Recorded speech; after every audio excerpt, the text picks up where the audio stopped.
Bears by 9. Bears win. 16-14 was the final. I mean, what can you say? It was a good game for the Bears, kind of. For playing a mediocre winless team, it wasn't that good. But you know, when you're on a 5-game losing streak, you know you'll take any win you can get at this point. But the Bears win. We are now 4-7.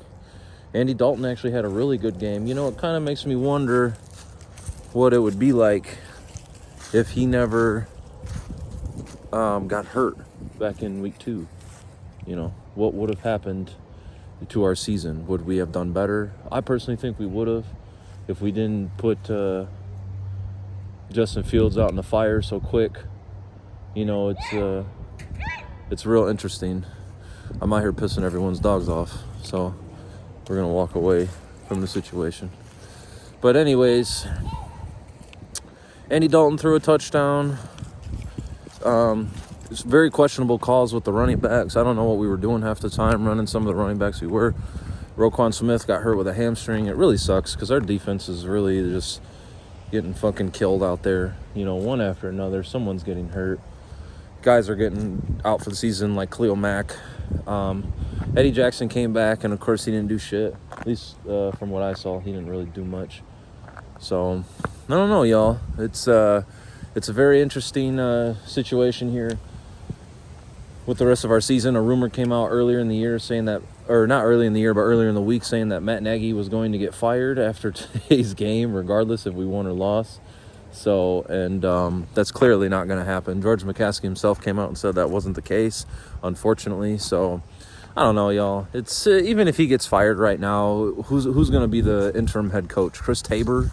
And he's trash too. Like the whole coaching staff is trash. So no matter who's taking over the head coaching assignments, you know, this whole coaching staff just needs to go, period. None of us are about it. It's all stupid.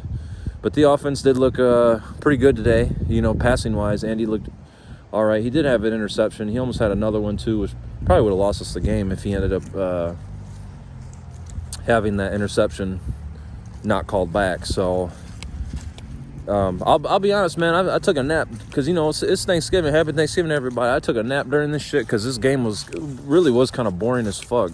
Especially when your team's like losing as bad as they are. You know, it's the motivation to really be invested isn't there. But I did say I didn't want to go to any more games, but I will be at the Cardinals game next week.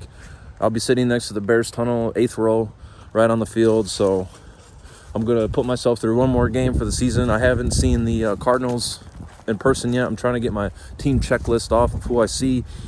I'm going to the Cardinals game next Sunday, and then I'm going to the Giants game, which is January 2nd. So I guess we'll see what happens with those 2 games. It's funny because the Bears could still win 10 games this year. It won't happen, but they literally have to win out, which we know ain't gonna happen. So, but we'll go from here. We're 4-7. We're trash still. We'll see what happens with Nagy. We've got the Cardinals coming. Right on, baby.